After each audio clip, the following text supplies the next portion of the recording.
All right, Jack. It's funny. I heard Jeff Ward talk about this yesterday, and I think a lot of people rightfully are talking about some criticism to Columbus, Ohio, and Ryan Day and the Ohio State Buckeyes, because how did they not win the national championship this season? They won it the year before. We get that. But heck, coming out of the combine, they've got like half of the top 10 picks in the draft. Like literally, their defensive guys, Sonny Styles, Caleb Downs, and Arvell Reese could go top 6.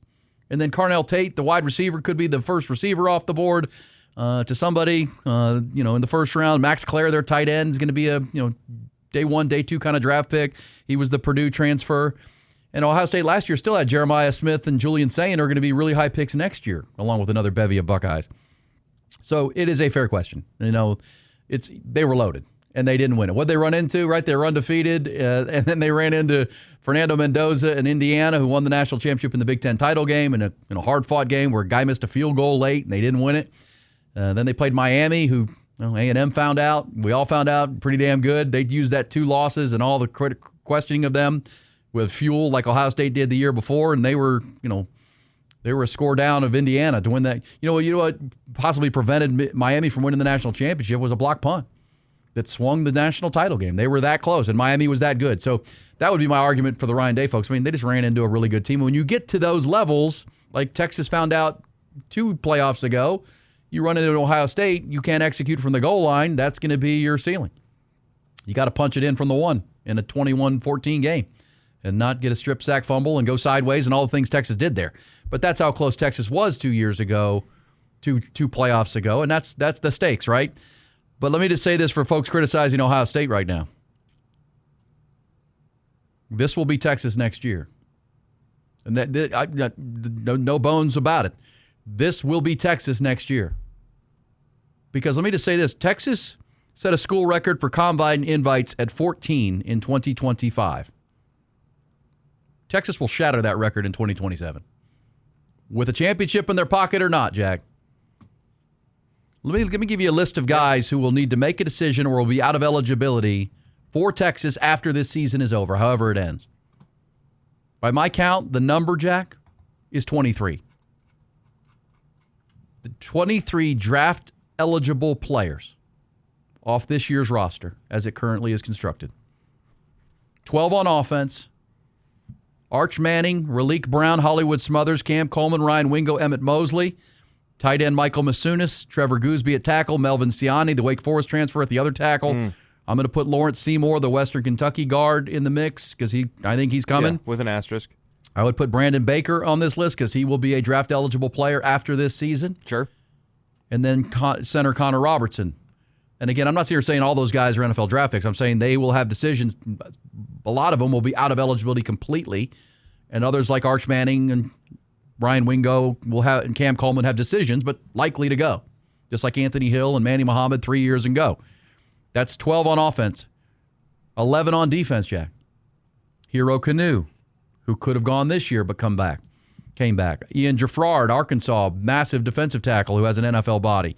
Murad Watson, defensive lineman. Alex January, defensive lineman. Colin Simmons, Zena Umeozulu, Rasheem Biles, the linebacker transfer from Pittsburgh. Brad Spence, linebacker who transferred from Arkansas, will now be in year 2. Ty Anthony Smith, linebacker, can be draft eligible after this season. Cornerback Bo Masco, the Rutgers transfer, and defensive back Jelani McDonald. That's 23. They're going to shatter the 14 as far as guys who get invited to the combine, in my opinion. You can hold me to this next year at this time. I'm trying to think of names. I'm like, well, there's not a lot of, like all of those names are legitimate candidates. Well, because like Ohio State, next year, if things go well for Texas, like Ohio State may have 4 top 10 picks. I mean, that's not. Sure. If Carnell Tate goes earlier than some even expect and there's a wide receiver desperate team, Carnell Tate, with the 3 defensive guys, they could have 4 top 10 picks. Well, Texas could have that next year, too, if things go well, with Arch Manning at the top of the quarterback class, with Dante Moore out of Oregon, with Cam Coleman, with Trevor Gooseby, Colin Simmons, of course. I mean, this is where Texas this is what Texas is facing. And Ohio State didn't get it done because they ran into the Heisman Trophy winner in Fernando Mendoza. Their kicker missed a kick, and against Ohio State, against Miami, Julian Sayin threw a pass that was like a sideways pass that got intercepted, swung the game. in a low-scoring defensive battle, and we learned Miami was a pretty damn good team. I want to play Steve Sarkisian, though. This is what it's about.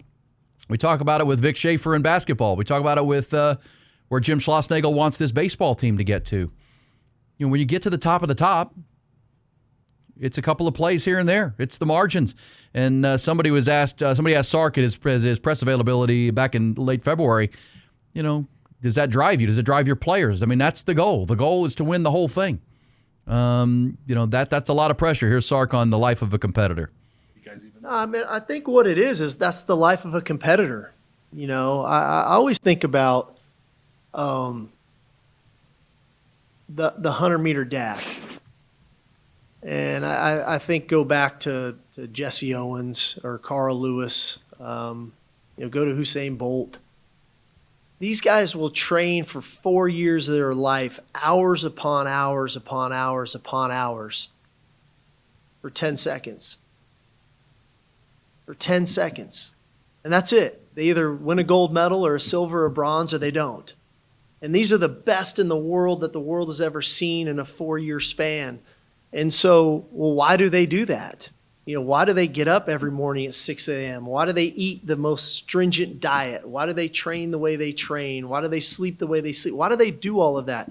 To me, that's the life of the competitor. And the competitor loves that grind. They love that work. They love being in DKR at 6 in the morning, working out, running, lifting. They love our Culture Wednesdays. They love sharing their hardships. They love sharing, the honors they've received. They love getting to know their teammates. That's part of being part of the team that we all love. The locker room is a very special place. And so, but to me, I say it all the time, the life of a competitor is real. And I think I was just reading something the other day about NFL players and retirement, of what they do next. And how do they deal with retirement? Because their whole life has been competing. And it's not just competing on those Saturdays or Sundays for 3.5 hours. It's that competing every single day. We don't wait till September to compete. We're competing today. And I think that's what makes it so special. And that's what makes athletics so special, is that life that they take on. It's not a 12 days a year thing. It's 365 days of the year, and they love it, and they do it with a smile. And I think that's what's unique about sport, and that's what's unique about football, because we're not an individual sport. We're a team sport, and we all need each other to be the best that we could be. All right, there it is, and that's where they're at. I think Texas into 2026. Vic Schaefer and women's basketball. That's what you get in it for, Jack. That's the whole point. We're talking about, get to the highest mountaintop. Yeah. But with that, the thrill of victory, the agony of defeat, man, it's you get that close. And only one team can win the whole thing. Only one person can win the gold medal. And to his point about the Olympics, we just saw it with the winner. I mean, these athletes are competing for fractions of a second. Fractions of a second. And that's, for somebody who's not a competitor, that can wear you. It's like, I'm not investing that amount of time when it come down to a stumble or get out of the blocks wrong. But again, that's the beauty of it. And that's why, credit to Texas, I think right now with Chris Del Conte's leadership, most of their programs are competing in that rarefied air. They're competing at that point. Sean Miller's trying to get basketball there, but this is where Sark is. So why do you get the news that Mark Stoops has been hired to be another set of eyes and an analyst and kind of fill that Gary Patterson, Paul Christ role? Well, why not? Mm-hmm. If it can help.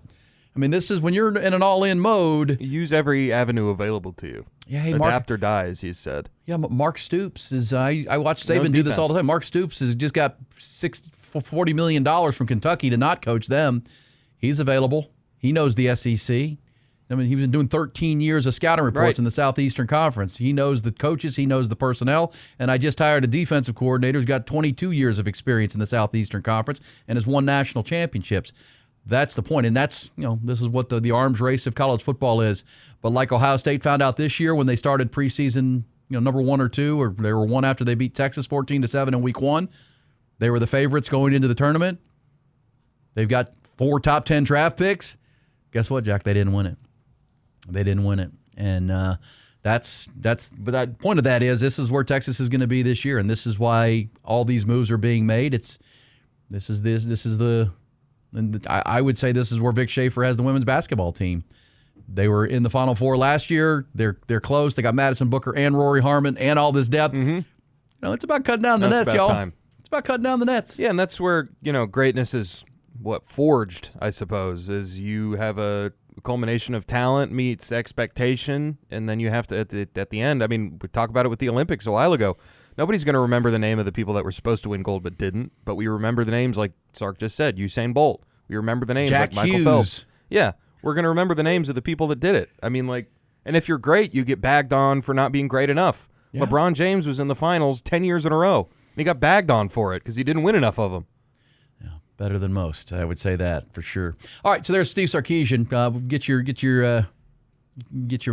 excited a little bit for spring practice, which starts this weekend. They'll start the on-field workouts next Monday with 3 a week, and we'll follow it, of course, and cover it here on Game Time. There's no doubt about that. Just want to, as I'm hearing this Ohio State discussion, and it's fair, it's valid. I'm sure in Columbus they're having it louder than anywhere, but at the same time, that's the life of a competitor. Ryan Day almost got fired because he went 11-1 every year. Yeah, because that one was Michigan.